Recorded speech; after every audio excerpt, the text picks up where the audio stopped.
This is something that I get asked all the time. Everyone wants to do it, but no one knows how. How do you build a community? It's campaign on campaign of building this connection of people that really trust each other, and they can become vulnerable. They can celebrate together. It doesn't happen overnight. Are you guys firm believers in that? You are your community. I think it's really important that you surround yourself with people that you get along with, but most important that they actually give a shit. It's not just enough that they're really good at their job. I hear people talk about turning their biggest critic into their biggest advocate. I mean, how do you guys do that? I think it's the empowerment and the education, because again, the loudest voice to you is the loudest voice to your community. So if you give them the right information, all of a sudden, everyone's on board with it. I'm going to cut straight to the chase. If you guys had one key tip or one key element of building a community, what would it be?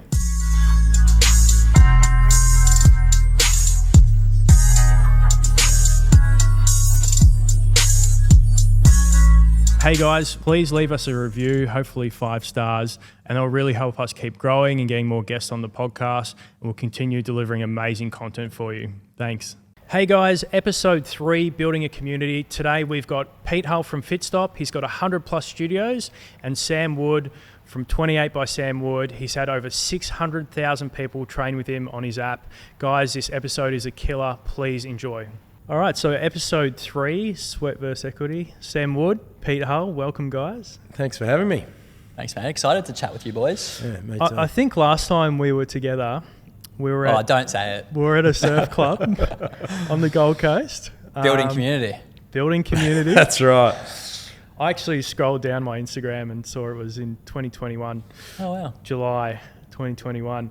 And I think I planted the seed about doing the potty with both of you guys on that night. It was pretty cool. We had everyone's favourite breakfast radio host, Dan Anstey, there. And Rob, the founder of F45, which was kind of cool. Yeah. And my business partner, Mark, as well. So that was a fun night, I think, catching up with you boys and learning. I think the fitness industry is quite small. I mean, it's big in Australia, but a lot of the key players are quite small and accessible. So no, it was super cool to have you both there. I'm glad that we're now here and we're going to nail the question. We're going to answer the question that's on everyone's lips in the fitness industry. How do you build a community? And this is something that I get asked all the time, so regularly, and everyone wants to do it, but no one knows how. So I think it's really cool. Both of you have very different communities. Sam, you're very much online with 28, but you have been through as a PT and experienced that sort of bricks and mortar community. And Pete, you've got 108 Fitstop studios, and you're right into sort of that gym culture as such. So really keen to deep dive. Yeah, it'd be interesting to see. I bet even though I'm more online, there'll be a lot of parallels. Absolutely. There'll be some really interesting differentiators too, but driving here today, I was like, it'd be really interesting what things we both agree on and what things we do similarly that work irrespective of whether it's a bricks and mortar, bricks or clicks, as they say. It's and you guys have both kind of got similar backgrounds in you both were PTs and we were both broke personal trainers for a long time. Yeah, I was listening. Not broke, but I don't know if I would have had 4 kids. Yeah, it's I think we've all been there. We have. And I like it. I think it's good context. But why don't we start with you, Sam? Do you want to give us sort of the quick sub 10-minute story? Yeah, I'll give you the 3-minute version, mate. 28. Yeah. Give me the 3-minute version, and then we can sort of kick things off. Yeah. So as much as I was being a bit tongue in cheek, I was a personal trainer for 15 years. Had my own gym. Loved being a personal trainer. Probably been doing 70 odd appointments a week for well over a decade. Loved having my own gym, had a kids fitness franchise for a while in there too, but we won't necessarily delve right back into that. But that was a not terribly successful business as I tried to franchise it out. I wish I knew you two back then, if I'm being really frank. So flip us over the blueprint. We'll take a look. Yeah, that's right. Mate, the kids fitness market's a tough nut to crack. I'm not suggesting that anyone else couldn't do it, but it was bloody hard. But then I went on the TV show The Bachelor in 2015, and that really sort of helped give me, I didn't go on it to get a profile, but that was the consequence of it. I met my now wife and we have 4 beautiful children. But from that, my social media following grew dramatically and quickly. I was inundated with emails and sort of DMs and stuff through social channels on, Sam, can you fix me up with a nutrition program or a weight program or whatever it might be. And so through that, the idea of having my own online program was born, and it was really just an extension of everything I'd been doing in a one-on-one way with my clients for 15 years. It was keeping them accountable. It was, cardio. It was strength. It was mobility. It was nutrition. There was some mindfulness in there. But it was a lot about mindset and motivation and sort of getting their head in the right place and the body will follow. And, I know we're talking about community today, but that was a real, that sort of personal connection is imperative to really get into people's heads. It's not just about biceps and abs if you're trying to sort of connect with them psychologically and emotionally. It's much deeper connection than that. So that's what 28 became. It launched just as a website in Feb of 2016. And in the 3-minute version, it grew to 5,000 members in 2 months, and it's now at 25,000 members 7 years later. We've had an exit 12 months ago where the company was valued at $70 million, which still, even when I say those words out loud, I can't quite believe it.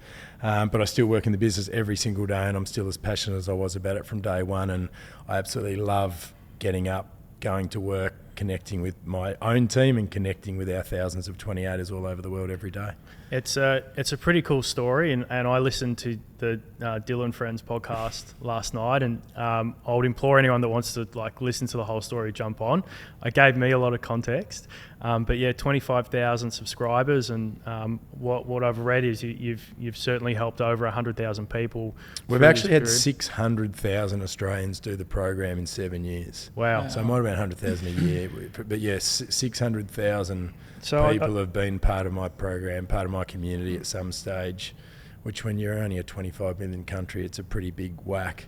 It's massive. Yeah. It's massive. And so I guess indirectly you'd be somewhat of an expert at managing community and growing community.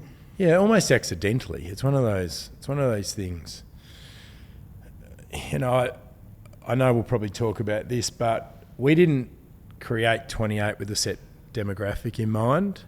It launched about 28-minute workouts you could do from home, because I knew that the biggest barrier sort of holding people back was often sort of consistency and didn't have enough time. So I was like, how do we help people? Because I know, ideally you're working out for 45 or 60 minutes potentially, but most people don't find that time, so they end up doing nothing. And I think getting it under that 30-minute psychological barrier was a really important part of our story and our growth and the sort of accessibility and reducing barriers for our 28ers.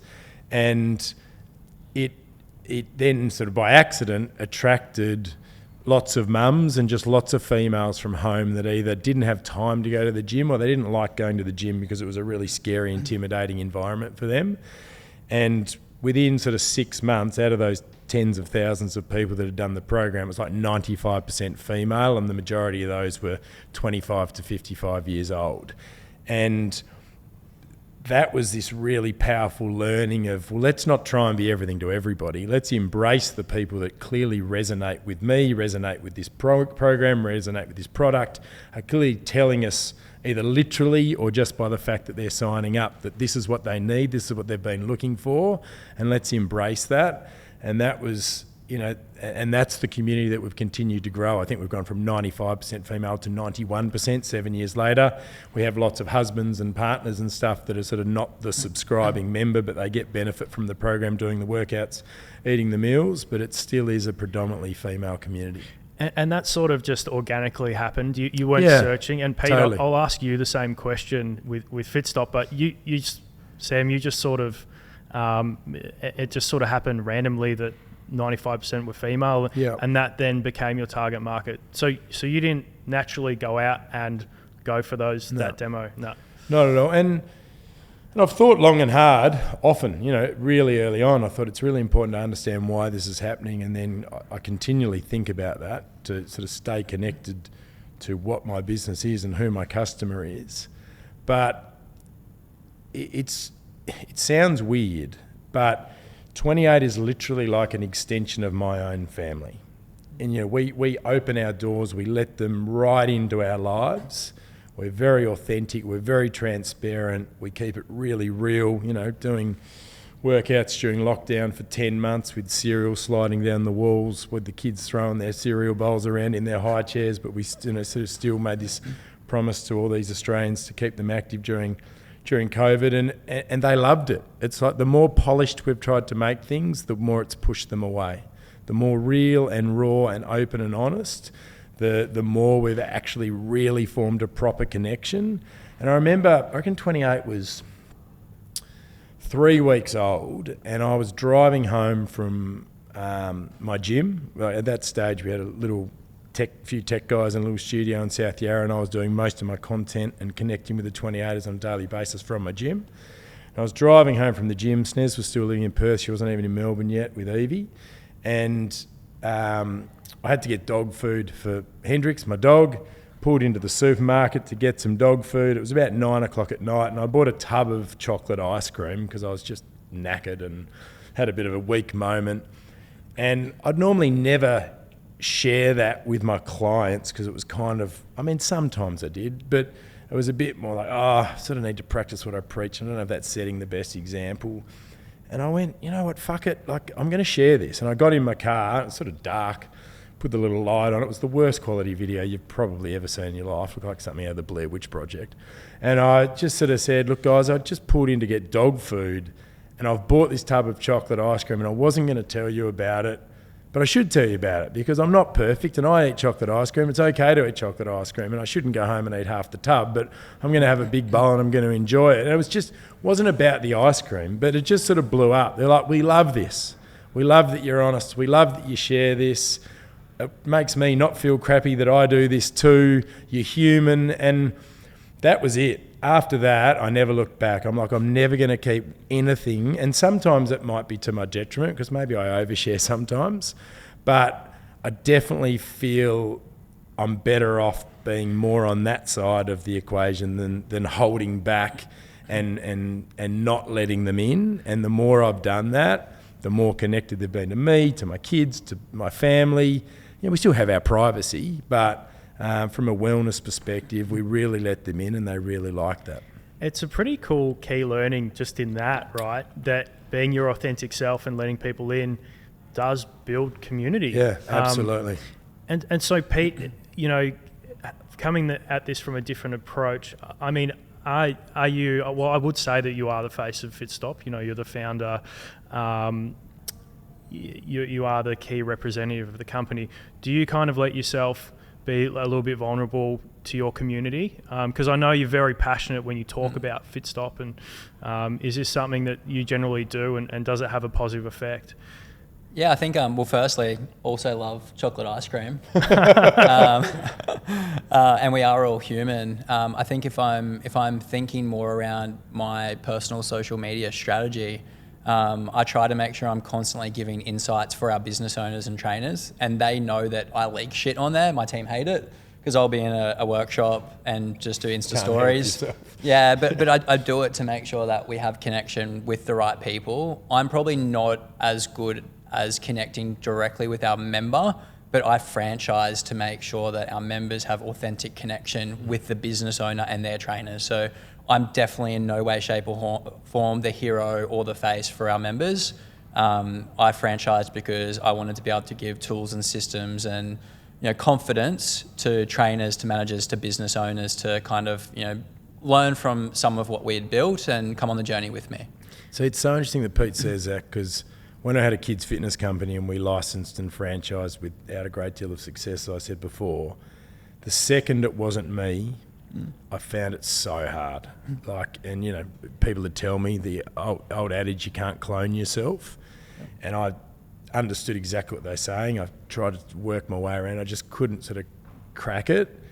28 has allowed me to bypass that, or technology has allowed me to bypass that, and 28 is the vehicle. But if I mean, I couldn't, you know, Pete could do what he does 30 years ago. I couldn't do what I do 10 years ago. You know, like, it's only now that technology is so fast and the quality is so good and you can connect so quickly in real time and easily and authentically that I can do what I can do and I can bypass. And I sort of failed in the franchise path, which is why I have so much admiration for the two of you, and I mean that sincerely. But I love that you do it almost from a business perspective. But the way you celebrate new centres opening, like it's a collective celebration. It's not about you. It's not about money. Yeah. It's about the Fitstop family is growing, and that trickles down and benefits all of you, from the franchisee to the regional manager to the member. You're all going to benefit from this. The bigger we get from the top of the tree, and I love that. I mean, I follow you on social media. I've only met you once before today, but I thought you were a ripping bloke then, and have obviously been watching really closely. And I love that you do that. I'm more always about the member. Yeah. Like, I don't know, I feel like there is a bit of tall poppy in Australia, and people want you to do well until you bloody do. And they want to chop you down pretty quick and hard. So I'm a little, I don't like to think I'm strategic about it. I just tend to be more about the 28er than I am about the 28 success story. I mean, then when stories come out in the AFR, there's not much you can do about it. But, to that point, I was I didn't really talk about it. I was really proud of how many kilos people were losing and how many calories people were burning and how many healthy meals people were eating. And we sort of celebrated those kind of stats rather than, EBITDA and member numbers. And that sort of has been really good from a community perspective. But it's, it's really interesting, the difference between when you got the franchise skeleton versus the direct link to the customer in a digital world. Yeah, I mean, are there times? So Pete, you've almost got a secondary community in your franchisees, and then you've got your greater Fitstop community. Your B2C, your clients. Yep. Sam, is there a time, like you're going direct to clients through your social media and your channels? Is there a time where you've had to delegate and sort of get some of that onus off you? Because you did say before you can't replicate yourself. Yeah. Have you had to kind of rely more on staff and we've definitely diversified. I think one of the things I do much better now than 6 years ago, perhaps when we were 2 years old, is I understand my strengths and weaknesses, and I've got great people. We've got 28, 29 people, full-time staff at HQ that allow me to really focus on promoting the business and connecting with the members and building out different programs. We've also now got 8 trainers rather than just me, and that's been really big. Was just me, like every workout was with me, and I think now 32% of the workouts are with me and the rest are with the other trainers. So I think that's really helped diversify. And interestingly, sometimes we go back to go forward, and COVID was really hard, but we'll do a retreat with you, Rams, or we'll do free. I did the run for the kids on the weekend and met 128ers down there. Like they're not paying anything. They're just signing up to do the run, but they're great community building exercises. And before I had 3 little kids, I'd often tour around Australia and just do 28er meetups. The beautiful thing about our community now is they do that themselves. We don't have a bricks and mortar place for them, but they connect through the different community channels, particularly our Facebook channel, which has sort of 70,000 members. And hi, I'm in Burleigh Heads if anyone wants to meet up for a run this weekend. And they literally just take it upon themselves, and then you see photos of 10 of them that have done a jog together, and nothing puts a bigger smile on my face. It's just awesome. Pete, what are you what are you kind of doing to delegate and keep building community? Like, Sam, you've got the Facebook group as a really great tool. I mean, Pete, what sort of tools are you giving franchisees so that they can replicate that amazing community that I'd imagine you grew in your very first studio, Yeah, I think a lot of it is quite similar, but we have the touch and feel of your micro communities. So at Fitstop, I look at community in different elements. One is the micro community, so the Fitstop location we've just opened, and that forming, and then people building genuine relationships, genuine connection. Inside of those micro communities, though, we have our different timetables, right? So you've got your 5 a.m.ers are very different to a 9 a.m.er. So you're going to form relationships there. And then the next stage from that is Fitstop head office, the trainer community, the owner community, and it all needs to be thought through very differently. But the same connection and principles really apply. It's a group of like-minded people that are looking to challenge each other to get better, to get fitter, to move more and to enhance their life. And that's the lens we've put across every element of Fitstop. That comes out in our values.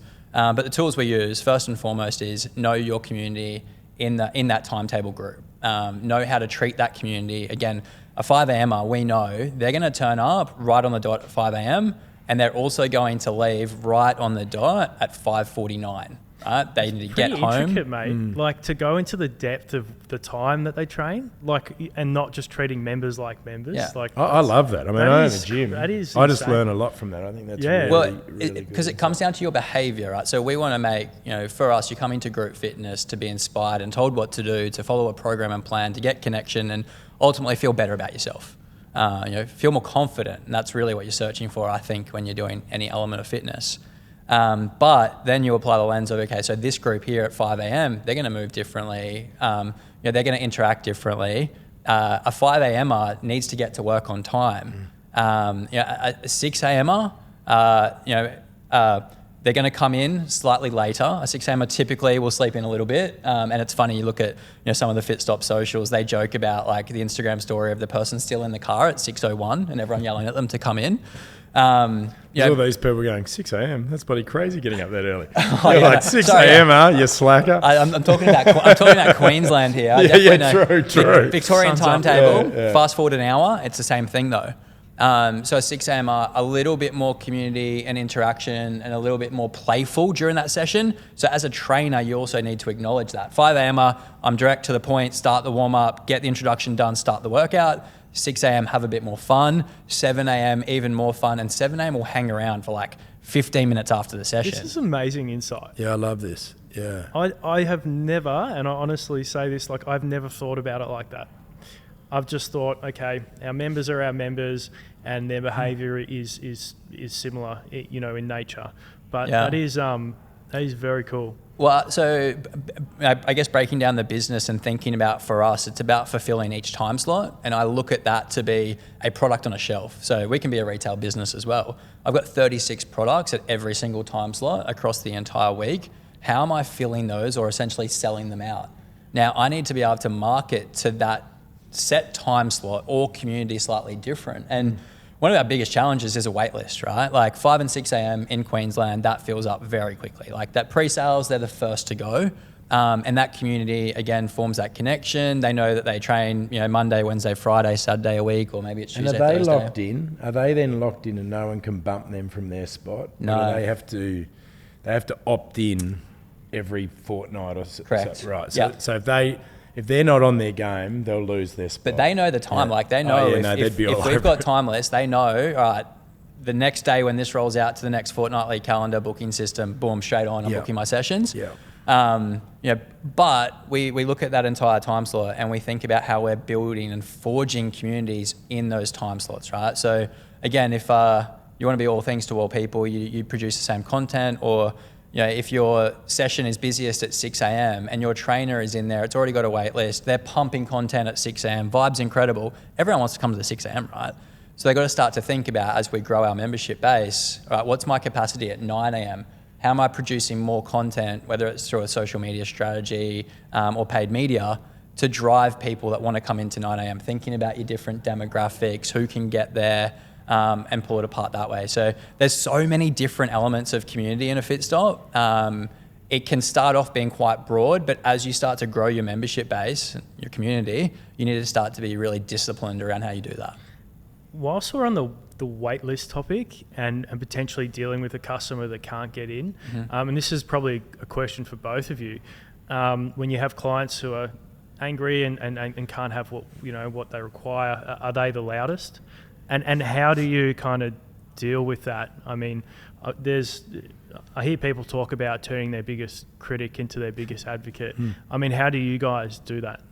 Look, waitlist, definitely that's a challenge. And that's why you need to be strategic about your membership base. You can make this an even bigger challenge by just focusing on, again, content creation or a social media strategy for the times that it's busiest.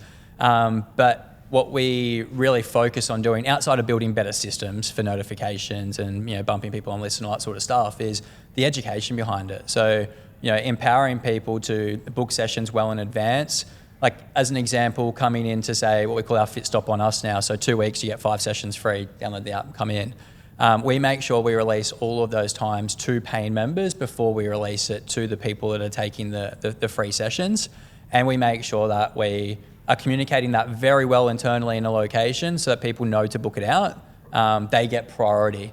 But around people, I guess the loudest in the room, it's definitely positioning that to empower them to bring the community with them. So first and foremost, like, leak them information well before anyone else knows it sometimes. Go to them to get their opinion and feedback. Make sure it's like actually listened to and followed up. You know, I get questions all the time from our owners that I know are directed from members, and I'll come back to them. I get members, you know, hit me up directly through social media, or somehow they get my email address. And you definitely want to make sure that people are heard through it. Fitstop.com. How did they work it out? Not quite, but yeah, you can learn the rest. But yeah, I think it's the empowerment and the education, because again, the loudest voice to you is the loudest voice to your community. So if you give them the right information, all of a sudden, everyone's on board with it. So, and if as a rule, I couldn't agree more with what Pete said. As a rule, if they feel like they're being heard, you proactively can really keep that down to a dull rule. I mean, we've got a couple of things. We've got a rule that there's no room for any negativity in our Facebook community, because I feel like those Facebook communities or those social media communities can either be your best friend or your worst enemy, and we're super proud that even as ours has grown, it's a very positive place. And we've got very strict rules up there that if you bring negative sentiment into there and you're causing trouble, you'll be booted out of the community and you won't be ever allowed back in. So if you've got issues, please come to us directly via email, and we're absolutely going to pick up the phone and talk to you. And most of our evolution for the program is customer driven. You know, I reckon in the first 2 years it was Sam Wood driven. I reckon in the next sort of year or two it was sort of Sam Wood and team with a bit of 28er driven. And then since then it's all been customer driven. What do you guys want more of? What do you want less of? We read our data really closely, because that doesn't lie. Like, you sort of take out the anecdotal, very animated, loud minority by actually looking at the data of what time people train, what trainers they're enjoying, what type of workouts, what meals they're liking, all that kind of stuff. You know, we look at our data quarterly to sort of see what the customer behaviour is doing and telling us. And there's usually some really strong patterns and trends there that we're just idiots if we don't listen to. You know, we also do really simple surveys. Here's the next 4 trainers that we're thinking, maybe yoga, Pilates, boxing, you know, who do you want? Who's next? Whatever wins the survey will be there. Do you want a run club? Yes or no? I asked them the other day, do they want a gym program? And I said, if you want a gym program, I'll give you an in-gym program, because we're just at home. And it's kind of the essence of what we are. And I was so reluctant to press enter and send that out, because I knew it would be quite polarising. But I had members of my team going, I reckon they want a gym program. And I'm like, yep, you're a 25-year-old girl and you're wonderful at your job and you like training at the gym. That's not what 28ers are. They're like, no, you're wrong, Sam. I said, all right, I'll put it out there if you feel that strongly about it. And I was right. But they were like, no, that's not what 28's about. There's plenty of places I can get a gym program. This is not the place. And it was really good is data though? Like, it's refutable. Like, it's so good. Are there times on the flip side where, and I'm sure we're all guilty of it, where you've thought you're right and then you look at the data and you go, hang on a second, maybe I'm not? Yeah, and the bigger you get, the more that sort of gut instinct becomes hard to just rely on it. You know, I think it's often while we get initial success, we're very in tune with what we want the program to become, what we believe has been our success on a smaller scale, and why won't it work as we sort of, scale it out. And we're very in tune with our customer, but eventually you get big enough that you're like, no, I've got to really take this data on board. I've got to surround myself with experts in my team, because this is way bigger than I can handle now, for sure. It's a good lesson. And I know, Pete, you're massive on your data. massive on your data. Do you want to talk about Love that a a little dashboard. bit? I love a dashboard. Look, my data analyst internally, shout out to Akio, he does not like when I speak about data because I say all the wrong things. Obviously, it's so detailed, and you can dive into so much information and get quite lost in it. I like to keep it simple though. So we've got a number of dashboards in Fitstop to look at everything from member insights, but location performance and all the things. But for us, we made a key decision last year. We were looking at our timetable, and we were looking at there's one element where you can look at, okay, well, we're building out 12-week programs when you focus on periodization. This is what the sports science says. But what's the member uptake really look like? And again, you can have an opinion on that, and you can bring really intelligent people in a room and analyze the actual program. But we dove into the data, and we realized that we were getting slight drop off on a Friday and a Saturday because of the Wednesday program. So we actually this year just switched the training method from the... So people were sore? Yeah, we were getting a little bit of fatigue. Yeah. What was the program on Wednesday? Was it like hypertrophy or strength or? So the days we swapped was our perform and our lift. And it was actually the Thursday and Friday we ended up swapping. So we made perform on the Thursday, whereas it was on the Friday, and the lift on the Friday. Lift for us is more slow and controlled, so you'll be at a station for maybe 8 minutes. Three of us will do some deadlifts together. And then we'll kind of move on. By changing that around, we were able to get more buy-in for a Friday because people wanted to finish their workout on a Friday with a bit more slow and control, a bit of a party pump. We could also... Party pump. Yeah. Well, go back to being a PT. No, man, I love it. On a Friday, you train arms with the Don't boys. pretend you've never done a party pump, Sam. So haven't. You're the Probably king. haven't called it that. That's how old I am. I wouldn't have called I it that saw for your 10 men's health years. cover. It's Yeah. We've actually never Never said externally called it that. So, but now when our members are doing some bicep curls and some tricep pull down, they'll know it's for Party Pump Friday. But by just making that shift and reading that data, we're now seeing a massive uptake in our Saturday sessions again. And Saturdays has always been a huge community driver for us. It's that it's the time of the week that you can kind of put some excuses behind, get in with your friends, kick off the weekend the right way, all those fun things. But just that simple switch, looking at some of the data and drop off, and now we're seeing the uptake again back on a Saturday. And Saturday's that awesome referral opportunity where you bring your friends and family, you do a workout, no barrier to entry, have a bit of fun, and it could evolve into converting a lead. Yeah, I love that. Just with the data, you've really got to have a strong what and why. You've got these data people who can tell you the what, but they're often not connected enough to the human component of what you're doing to understand why. And you can be the human component, but if you don't have the data to either support it or refute it, you're kind of going in blind. So we have these, boardroom meetings where we bring up all the key data points, and we have some really robust, interesting conversations. And I'm like, God, you're telling me stuff that's absolutely integral to how we transform our business, but it's really interesting. You've got no idea why this is. Like if I wasn't in this room, you could be interpreting that data completely the wrong way and having the wrong action following it. So you've got to just make sure you've got both bases covered when you have those meetings where you don't do the wrong thing from the data because it's being interpreted incorrectly. I think, some real key learnings there. There's a lot of value there. Who are the heroes in your communities? Like, who do you hero? Because I know, like, with us, we talk a lot about, call it the baristas and the hairdressers and the local business owners, and that they tend to be the heroes in our studios. Think about a hairdresser, they have a great experience at Strong or Fitstop or 28, and they're talking all day to 10, 12, 15 clients, and they're like a referral machine. Who are the people within your communities that you hero? Oh, we've got thousands of heroes. We try not to label them for fear of ostracising certain groups, because some people have been there longer than others, but some people are a more engaged member of the community perhaps. We've had very little success with referral campaigns, which is something I think I spoke to you about 5 years, Rams, and had this. I was so pumped that we're going to do this thing. It was going to bring us in thousands of members, and we did this comprehensive referral program with a really good incentive to bring a friend. and just got an overwhelming, I've already told all my friends about it, there's none left.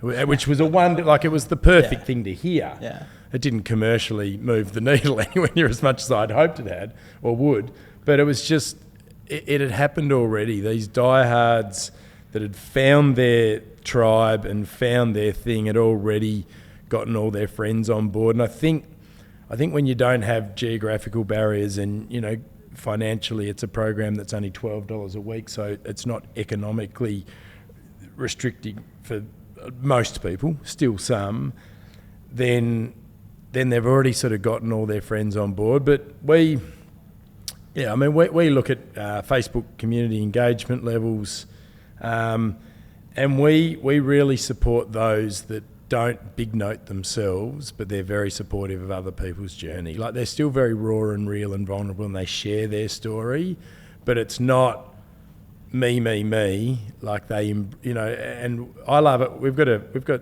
8 customer service people that work full time in our business day and night. Wow. And it's a big undertaking financially for us to have that, and nothing puts a smile on my face more than when a new person joins and has a question and it's already been answered 5 times by existing community members before the customer service person can even get to it within 5 minutes. It's just like, and they've given them the exact right answer. Oh, that's absolutely how I felt when I first started. This is what I did. Da, da, da, da.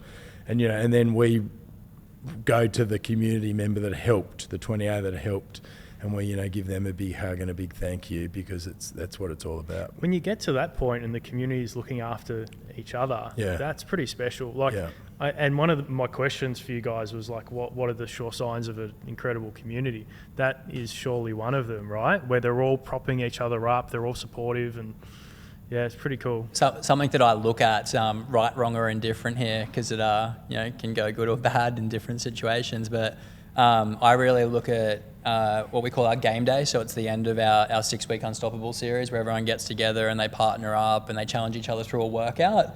And sure, it's competitive, but the biggest component's supportive. You've got someone that's got your back. They're going to count your reps. They're going to change your weights.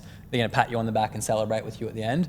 And then that rolls into the after party, right, which is a bunch of fun. But what's the uptake? And again, looking at some of the key data, what's the uptake and usage look like for a game day? And then how does that then roll into an after party? What's the content produced from that? What's the buy-in? What are the local area shares that they're getting from the local social media page, the Fitstop, to their community? And what is their Facebook group looking like?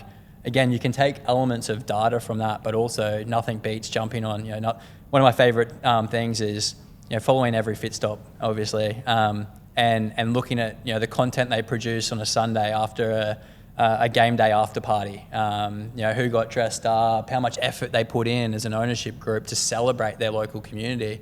And then you just see, you know, the downloads start going crazy the Monday and the Tuesday, because we're having all of our raving fans talk about what they love about Fitstop. And sure, there's elements in there of what they're proud, you know, about how they performed on game day, and, you know, their new 3RM deadlift and all that sort of stuff. But the biggest thing they're proud of is they're a part of a community that cares.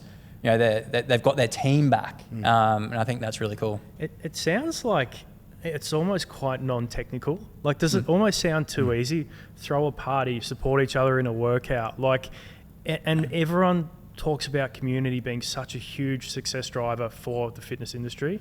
Like, all right, for instance, for you guys, where would you rate community? If you look at, like, say, brand and marketing as a function, community, sales, like, where would you rate it? Pretty high, like at the top? We get more members by word of mouth by far, and if our retention changes by 1%, it's worth millions of dollars and will be worth more than any acquisition change that we can make anyway. So it's number one, streets ahead, like daylight second.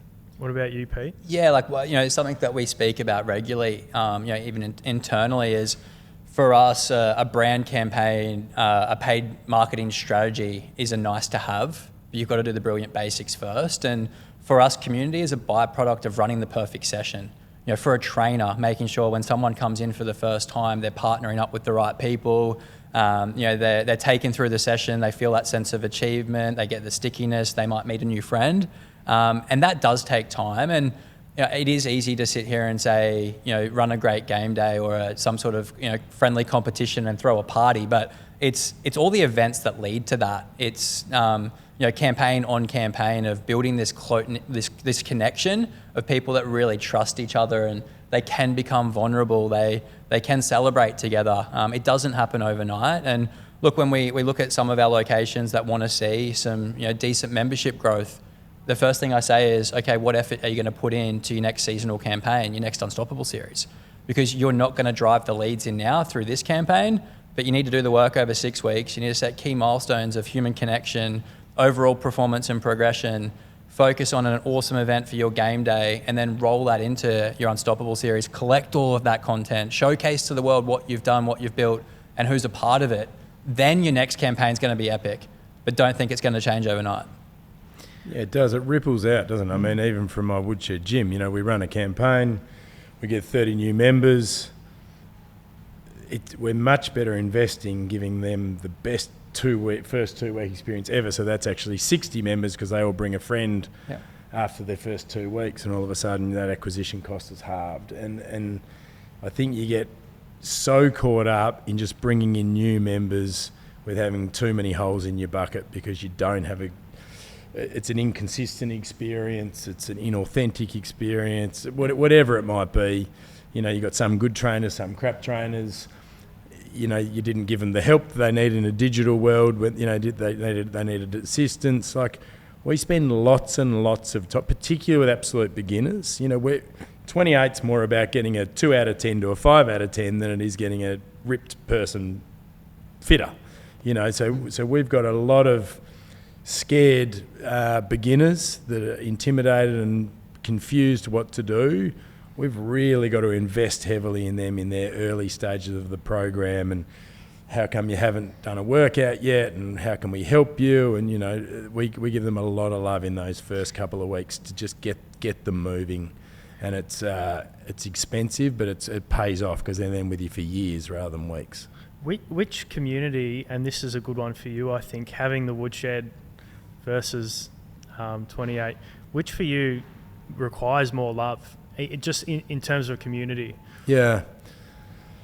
I knew you'd ask me that. I still don't know the answer. There's so many pros and cons. Like, I love how immediately I can talk to all of my 28ers, and I feel like I can connect with them so quickly in my time. Whereas at the gym, it's much more like you say, your 5 a.m.ers are different to your 5 p.m.ers or whatever it is. And I'm just not at my gym as much as I'd like to be anymore. So it's really challenging for me. Like, I guess I've got one franchise, if you look at it like that, where I try and set the tone and help connect with them in a bit of our tiny little online world. But I don't know how to answer that, Rams. It's just so different. I spend 90% of my time now on 28, and I absolutely love having a gym, and I'm really proud of the woodshed, but I shouldn't take any credit for the woodshed. It's run by someone you know very well, and he's doing a great job. Yep. Yeah, he certainly is. Yeah. Would you say you guys are obviously heavily, you look at community as a heavy focus of the business, if not the focus. Do you think we are the product of the people we surround ourselves with? Like, is it your job to actually create incredible community, and then we are sort of getting amazing humans and friends and connections? Like, I remember when I started my first F45 8 years ago, the friendship groups from that have just formed, and to this day, eight years later, everyone is still best friends. Connections and introductions and people helping each other with business and life, and it's just been incredible to see, and it's still valid to this date. Like, are you guys firm believers in that? You kind of are, you are your community? Well, I think that there's a big element, right? Like, if we look at our membership base, 25 to 40, 45, at that stage in our life, I'll use myself as an example. Like, sure, I'll sign up to events like triathlon, and I'm not a team sport guy, never played team sport, can't catch a ball, never throw a ball at me, I'm horrible. But where are we finding our team? And outside of friendship groups that we grew up with and went to school with or played team sport with, like this is now our vehicle for that. So when I'm trying to find my team, my community, I'm going to be looking at, at fitness communities, fitness facilities to find this. And I think that's where the stickiness is. So yeah, sure. Your vibe attracts your tribe. You've got to have the right people within your communities. You've got to have great community leaders. You'll have those kind of, maven versus connector effect where you'll have community leaders that will shout from the rooftops, and you'll have people that want to really kind of absorb into that. And then it kind of continues and flourishes. But yeah, for us, I think it goes back to like, who's your team? Where's your circle of influence at different stages of your life? And I think fitness is a massive vehicle for that. Yeah, and I think, so I've got different circles. I've got my kind of business circle, lots of people like you, entrepreneurs, people that I can bounce ideas off, have dinner with, have a chat with. It can be a bit of a lonely place as an entrepreneur sometimes. I feel like it's really nice to connect yourself with other like-minded people. Then within our 28 team, because we don't see necessarily in the flesh that often our customer, and we see each other every day, I think it's really important that you surround yourself with people that you get along with, but most important that they actually give a shit. It's not just enough that they're really good at their job. They actually have to know what 28's all about, who our customer is, and why it's so important that we continue to take care of them. And if we ever have churn in our staff, it's because that person probably didn't connect enough to the sort of purpose that we have. It's they were still probably great at their job, but it just wasn't necessarily for them. So that's something really high up on our list when we're doing any hiring. Pete, do you consider your team its own community, and is that culture super important to you guys? Yeah, definitely. We talk internally, about it. You have to be passionate about what you're doing and have purpose when you wake up every day. And the easiest way I break that down is we talk about our GFF, our give a fuck factor. And if you're not there to give a fuck, don't be here. I like it. Because again, if you think about franchising, there is so much complexity when it comes to that, and I don't take it lightly. So if you're working within, the head office, you're there to make sure we can provide, better systems, better structure, better brand, stay true to our values, think about who our customers are, and our customers and our network then extends to, sure, byproduct is the member, but we're there to look after the trainer, upskilling education. We're there to look after the managers and the business owners to, give great levels of reporting and structure and strategy and hold accountability. But then it also goes out to your key partners. We've got a whole tech arm to our business. You've got different marketing agencies. And if you don't have that congruency of the give a fuck factor and treat each other with the respect that everyone deserves, remind each other that we're all human, but we're all fighting the same fight, and really build something special that we're genuinely proud of, then there needs to be those conversations of hey, there's plenty of ways to make money and get a job in maybe areas that you enjoy more. If you want to be here, you've got to get up and show up every day. And when you celebrate the success of your community, whether it doesn't have to be a before and after, just a story, the testimonials that flow in their hundreds, and you share those in your whips and your huddles and all this kind of stuff that you have as a team, and just remind constantly of why you do what you do and how powerful it is. It's amazing how big an impact that makes. You just sort of sit around and you talk about these members and you feel connected to them, you understand their story, and you're sort of inspired by them.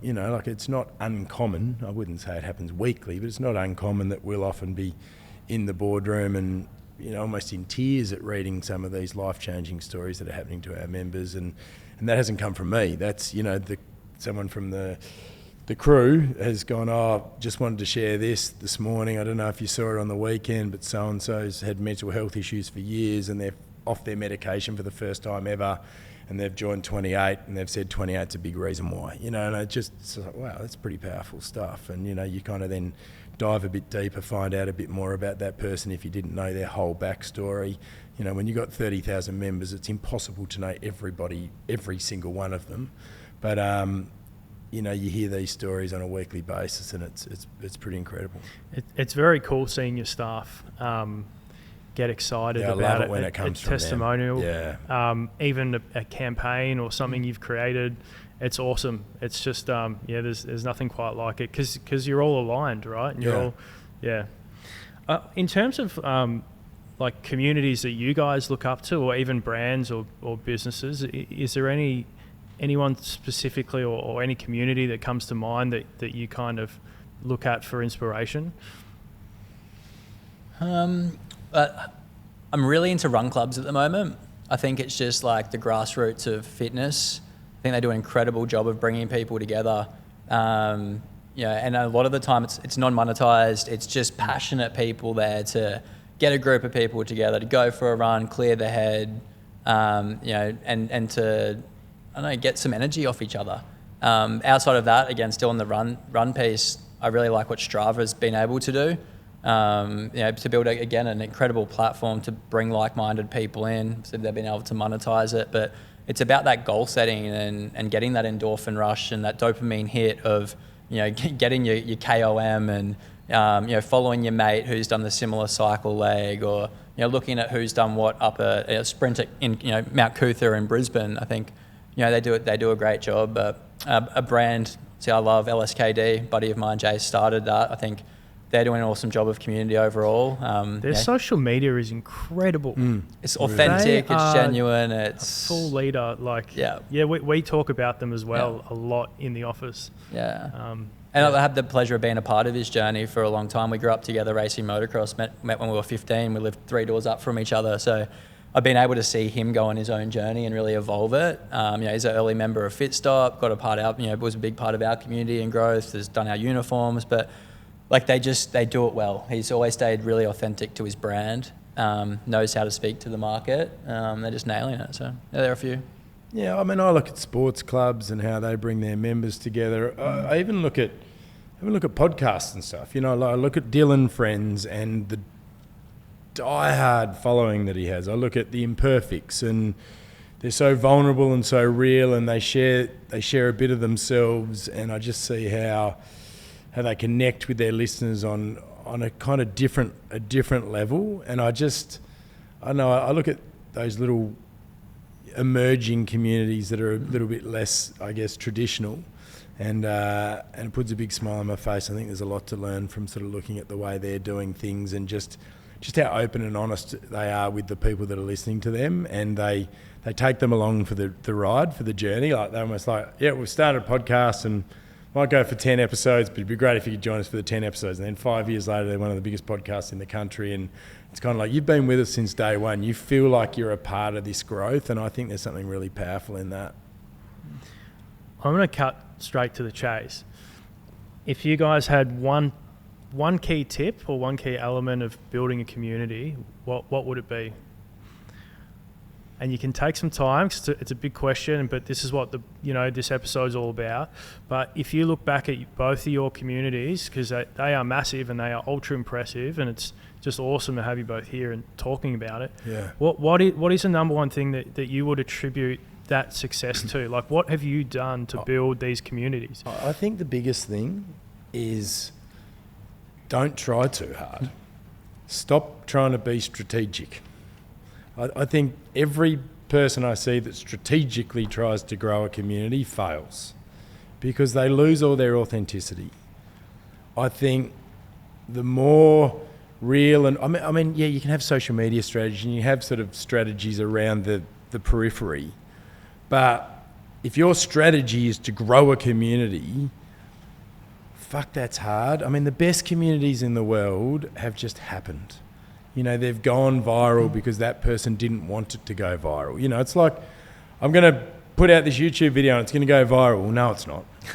Whereas if you're not trying and it just happens to be amazing and authentic, I think, people are smart. They work it out. They can see straight away if it was too strategic, or, you were preempting what was going to happen. I just think, both of you guys do this beautifully. Like, you have good days, you share your successes. You have shit days, you share your stresses. People like that.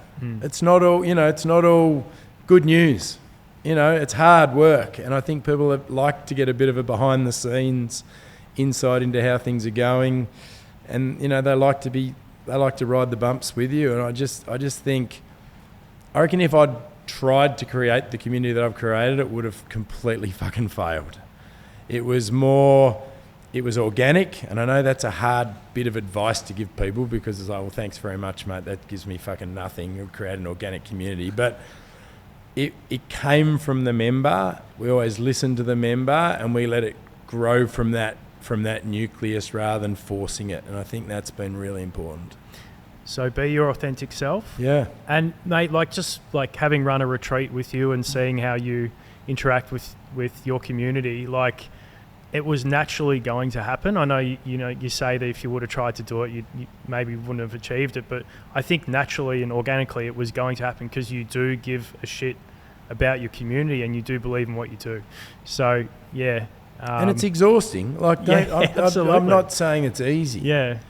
The amount of hours I put in to responding to people, early on, we had 5,000 members and I reckon I knew every one of them by name. It was, and Snez wasn't in Melbourne yet and we didn't have 3 little kids, thank God, because I don't know if I would have been able to do it.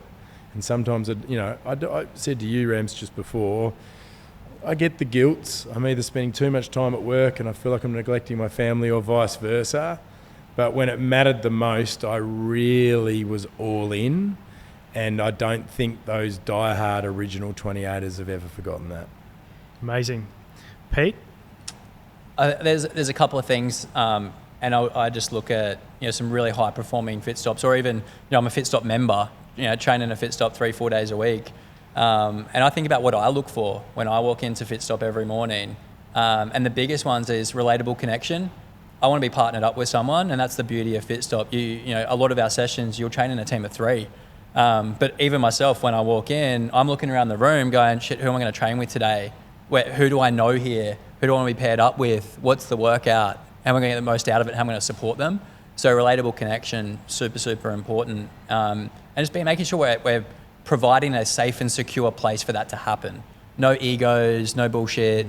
It's you're there to genuinely connect with someone, to be a bit vulnerable. And again, fitness is in the right way, is a nice place if you've got safety and security to be vulnerable. I need a spot. If I'm benching, we're all training together.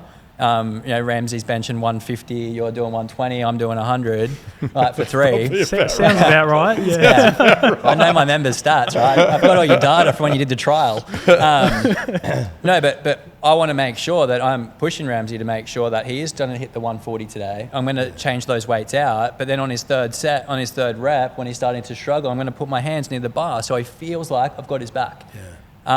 So for us, there is a lot to do with the program methodology of just giving people a safe and secure place to get authentic connection to make sure that they can grow. And when you can do that, it starts to flourish. But we don't set out to build a community. I set out to give people tools to be put in a better position or to follow something that they truly value and believe will put them in a better position. And let's just start to grow after that. So I can imagine... And I don't know that well, Pete, but I can imagine Pete being at a Fitstop, joining a group of 3 and not once mentioning that he owns the company. And I think that says a lot about you. And it's a bit harder for me because it's 28 by Sam Wood. But that no ego bullshit, it's not about me, it's about you, is so important. And I think you do it a lot with Proud of realising how much you do it. But facilitating connecting members to each other, where it's actually you're removing yourself from the triangle and you're actually creating them to directly become friends with each other. You're not forcing it. You're not saying, hey, I want you to be friends with you, but I'm creating ideas and workouts and programs that naturally happens. Yeah. That becomes like glue, and that's really powerful and really sticky. And I really liked your comment before about people see through the bullshit, they know that. Of course they can tell you when think you're fooling him. You're not organic. fooling anyone. Yeah, mate, 100%. I'm going to ask you. This is sort of a closing question that I do with the podcast. I've got Pete on next week talking about fitness franchising. So Sam, I'll don't bring me on to talk about franchising. I know that's a whole other story. It's a whole other headache. Sam, what's the future of the fitness industry look like to you? I feel like there's a lot of emerging trends that are just getting warmed up. I feel like in the group fitness space, it's exploded, but to the detriment of quality. And I feel like now the quality providers are going to rise, and those that probably went a bit too hard, a bit too early to the detriment of their quality will really suffer. I think we're starting to see that already. And then in the online space, which I think is only here to stay. I know COVID was a real sort of shot in the arm for it, but I think it's really opened people's eyes up probably to a hybrid model. I think there's nothing better than training at a gym. I love gyms. I'm not anti-gym, but they're not for everybody. And I think if you can combine the digital world with the bricks and mortar world, it can be really powerful. And then in the digital space, it's all about personalisation. How can I continue to give you a more personalised experience almost seamlessly by understanding your behaviour, like whether it's AI or all these other things that are sort of coming into play, and a bit scary but also pretty powerful. I just think that personalisation factor is really important in the digital space, and it'll be really interesting to sort of see what happens in that hybrid space. I also think it's more over, I know it's a very long answer, overall wellness. I think there's a real shift from fitness to wellness, and that's sleep, that's mental well-being, that's anxiety, and I feel like combining the tools or adding those things, even as a more traditional fitness place like Fitstop, providing education around sleep and stress and mental health, partnering with perhaps companies that can assist in that space to give your members a value add is definitely going to be a way of the future. And of course, row formers is mate, it's bloody amazing what you're doing, and I mean that. It's just on the sort of wellness as an overall topic. There was a really interesting stat that came through ClassPass. 85% of users said they'd rather feel good than look good. Yeah, there's a real shift.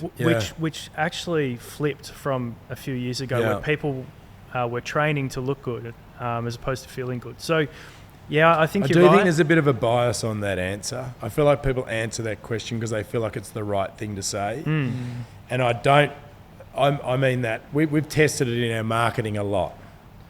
And we absolutely now promote how you feel a lot more than we used to, but nothing works better still than people wanting to look better.